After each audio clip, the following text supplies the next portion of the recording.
आज उन्होंने पता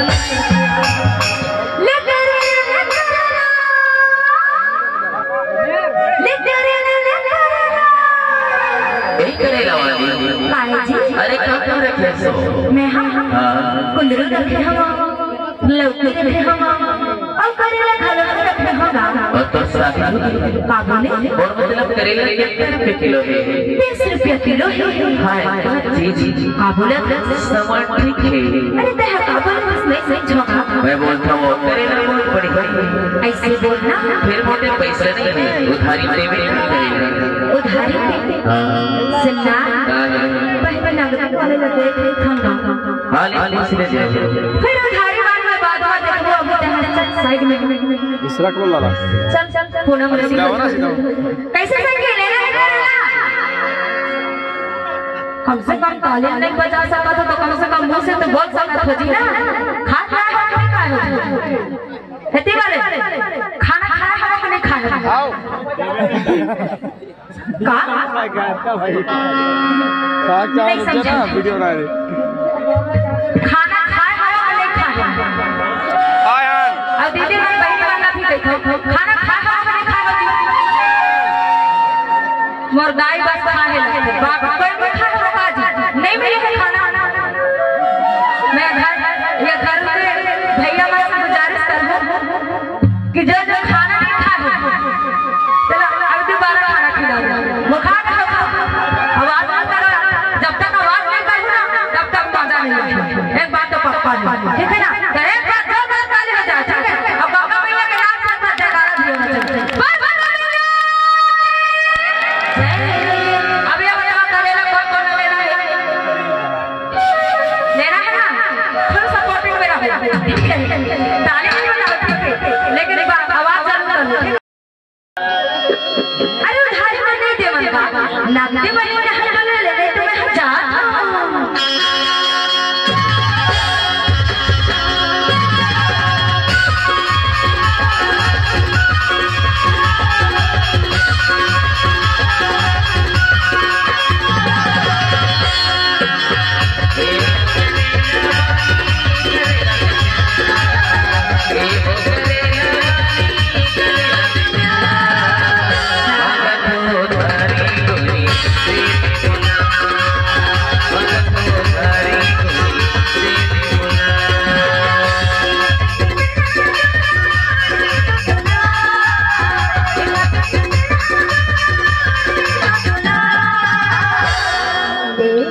अरे क्या है वो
अरे अभी दीदी कहती हूँ अगले हम तो जनहरी की बाजार में ना तल्ले ने भी कहती हूँ हम तो दे दे कम से कम अरे मैं हाथ वाला कर रही दे देते हो लेकिन जाने हम दोनों महीने ना 15 से 4 दिन हो गया करेला लेके निकलेगा और माँ का सुनना बोहनी नहीं है बोहनी नहीं है से ना कैसे नहीं हो करेगा। अरे तो मोन में करावे ना बोहनी हो चले ना पैसा तो करा हां तो देख ले चल दे आगो हां देख ले थोड़ा जल्दी कर देगा। हां का कमरा था नहीं क्या अरे गड़बड़ हो गया वो क्या है ना हमारे पास वो गणेश भैया के बढ़िया वाले अच्छा वो मुझे बोली कि मोरे बड़े अम्मा की प्रोग्राम हो ये जल्दी यहाँ पे और जल्दी जल्दी तुम्हारे पैसा तो पुलिस गया वो सिन्ना अगर पैसा भुला दिया ना तो मर जीजस से मांग ना गणेश जीजस से पैसा भिखारी में हाँ मांगे चल पर ये तो याद ना रे तू फिर करेगा के बाद 4 दिन में करेगा तो पैसे आ गए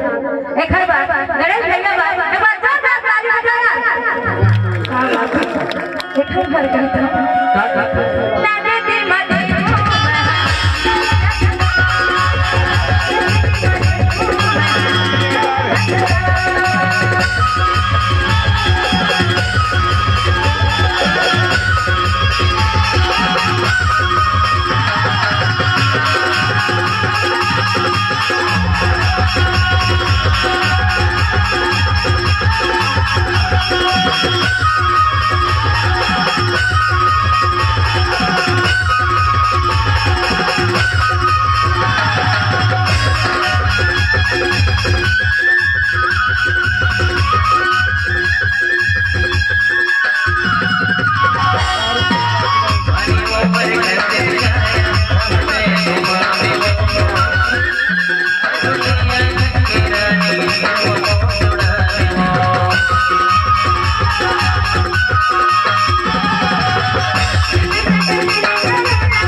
अरे छुअत नहीं हो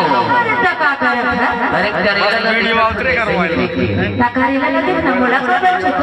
अरे यार प्रैक्टिस करते एक लड़के आगुन भेज हैं एक लड़के आगुन भेज अरे नहीं ना बना सकी अरे भेजल नहीं बंद करा रिकॉर्डिंग मैं है ना 12 बजे के आया हूं अरे तूने ना 12 बजे से देखा था। अच्छा आज देखा जाता है क्या देखा था करेला के खसिया लग रहा था अरे मैं करता हूं अच्छा तो आए थे नानी अच्छा मरदाने वाला था हां बात एक मरदाने का नजर में रखे बचपन में नानी जो कलाकार जो बंदा ना देखे मत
आखिरी तारीख पूछा था अरे क्या पूछा था देना है कि नहीं देना है, सही सही बताओ कि नहीं देना है, नहीं चाहिए खबर के ना करे लगा दे दरिद्र तोला खबर काला दो। अच्छा गणेश भाई ना देवे मोर आप तो आप चल करना सिखाते हो लेकिन थोड़ बच्चे हैं। अच्छा मोर बे हां ऐसे ये खाने ले के खाओगा तभी तो किसको काहे के है मन थो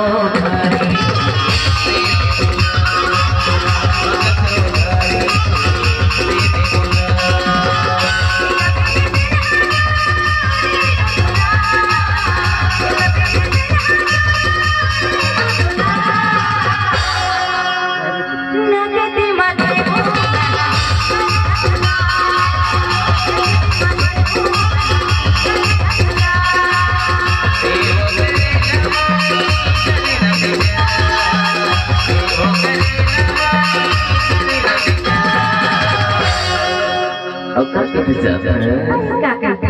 मन थो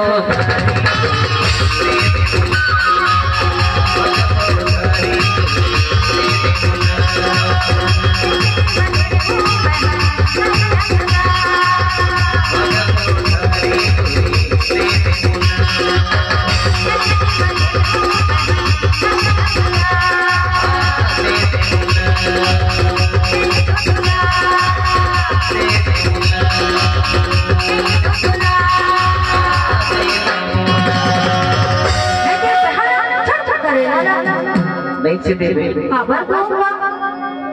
अरे तो करेगा तो ले के रही हो अरे जा जा जा सन्ना काहे अरे दिया तो बात अरे लेना सुनाना सुनाना जा जा बताना ये तो करेगा देवे के चक्कर पड़ा